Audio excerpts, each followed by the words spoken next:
کیا آپ نے کبھی سوچا ہے کہ ہر سال محرم کا چاند نظر آتے ہی لاکھوں لوگ کالا لباس کیوں پہن لیتے ہیں؟ گلیوں اور راستوں پر یا حسین کی صدائیں کیوں گونجنے لگتی ہیں؟ وہ کون سا غم ہے جو 1400 سال گزر جانے کے بعد بھی آج بھی اتنا ہی تازہ ہے جیسے کل کی بات ہو؟ اور لوگ اس غم میں ماتم کیوں کرتے ہیں؟ میلوں پیدل کیوں چلتے ہیں؟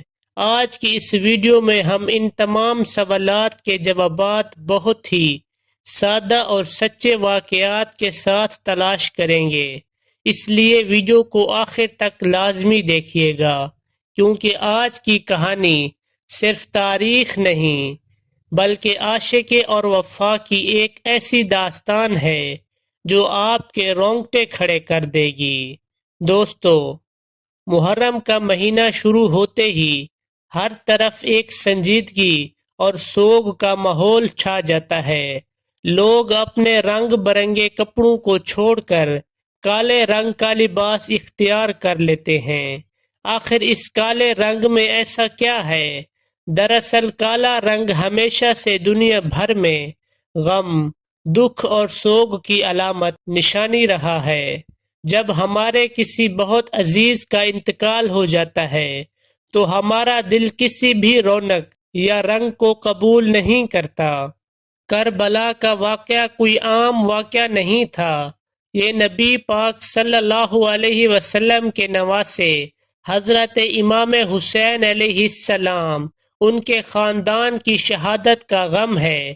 کالے کپڑے پہن کر لوگ دنیا کو یہ پیغام دیتے ہیں کہ ہم اس مظلومیت کے غم میں ڈوبے پڑے ہیں۔ یہ حضور کے گھرانے سے محبت کا ایک خاموش اظہار ہے جو بتاتا ہے کہ اہل بیت کا غم ہمارے دلوں میں آج بھی زندہ ہے۔ اب آتے ہیں اس سوال پر جو اکثر لوگوں کے ذہن میں آتا ہے کہ محرم میں لوگ ماتم کیوں کرتے ہیں؟ اس بات کو سمجھنے کے لیے ہمیں اس دور کو محسوس کرنا ہوگا جو کربلا کے میدان میں ڈھایا گیا تھا۔ سوچئے، تپتی ہوئی ریت، 3 دن کی سخت پیاس، 6 ماہ کے ننھے علی اصغر کا سوکھا ہوا گلا، اور اس پر یزید فوج کے تیر۔ ایک ایک کر کے حضرت امام حسین نے اپنے بھائیوں، بیٹوں اور وفادار ساتھیوں کے لاشیں اٹھائیں۔ آخر میں جب امام حسین خود شہید ہو گئے تو ان کے پاک جسم پر گھوڑے دوڑائے گئے اور ان کے خامیوں کو آگ لگا دی گئی۔ نبی کی بیٹیوں اور بچیوں کو قیدی بنا لیا گیا۔ جب کوئی انسان اس بے دردی اور ظلم کی داستان کو سنتا ہے تو اس کا دل پھٹ جاتا ہے، آنکھوں سے آنسو خود بخود بہنے لگتے ہیں۔ ماتم دراصل اسی مظلومیت پر نکلنے والی ایک چیخ ہے، ایک تڑپ ہے۔ جب غم حد سے بڑھ جاتا ہے تو انسان اپنے سینے پر ہاتھ مار کر اس درد کو ہلکا کرنے کی کوشش کرتا ہے۔ یہ اس بات کا اعلان ہے کہ اے حسین، کاش ہم اس وقت کربلا میں ہوتے تو آپ کی ڈھال بن جاتے اور آپ کو اس طرح تنہا شہید نہ ہونے دیتے۔ یہ ظالم کے خوف ایک احتجاج بھی ہے کہ ہم ہر دور کے یزید اور ظالم سے نفرت کرتے ہیں۔ محرم اور سفر کے مہینوں میں آپ نے دیکھا ہوگا کہ لاکھوں لوگ، چاہے بچے ہوں، بوڑھے ہوں یا خواتین، میلوں پیدل سفر کرتے ہیں۔ خاص طور پر عراق میں نجف سے کربلا کے درمیان لوگ تقریباً 80 کلومیٹر کا سفر پیدل طے کرتے ہیں، جسے ماشی یا اربعین کی پیدل زیارت کہا جاتا ہے۔ پاکستان اور دنیا کے دیگر حصوں میں بھی لوگ مجلسوں اور جلسوں میں ننگے پاؤں پیدل چلتے ہیں۔ ایسا کیوں ہے؟ اس کے پیچھے ایک بہت ہی جذباتی اور روحانی واقعہ ہے۔ جب کربلا کی جنگ ختم ہوئی تو بی بی زینب سلام اللہ علیہ اور خاندان کے دیگر خواتین کو بے گوجا اور اونٹوں پر بنا کسی سائے کے تپتے ہوئے راستوں پر پیدل اور بے بس کر کے قتل گاہ سے کوفہ اور پھر شام اور سیارے کے بازاروں اور درباروں میں لے جایا گیا۔ ان کے ہاتھوں میں رسیاں بندھی تھی اور ان کے پیروں میں چھالے پڑ گئے تھے۔ آج جب لوگ پیدل چلتے ہیں تو وہ بی بی زینب اور کربلا کے قیدیوں کی اس تکلیف کو یاد کرتے ہیں۔ وہ سوچتے ہیں کہ جب حضور کی بیٹیاں اسلام کو بچانے کے لیے اتنے کڑے راستوں پر پیدل چل سکتی ہیں تو ہم ان غم کی یاد میں کچھ کلومیٹر پیدل کیوں نہیں چل سکتے؟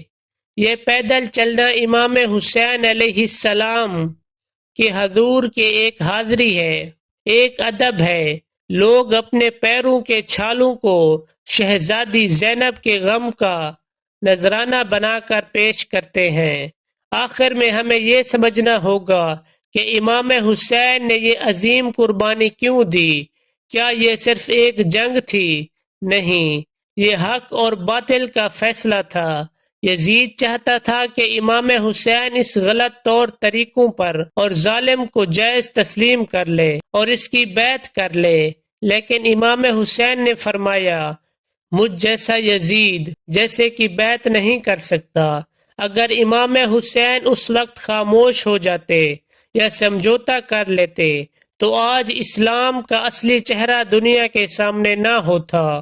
لائن انہوں نے اپنا سب کچھ قربان کر دیا، اپنا گھر، اپنے بچے، اپنی جان، لیکن حق کے پرچم کو جھکنے نہیں دیا۔ انہوں نے سجدے میں سر کٹا کر نماز کو، دین کو اور انسانیت کو ہمیشہ کے لیے زندہ کر دیا۔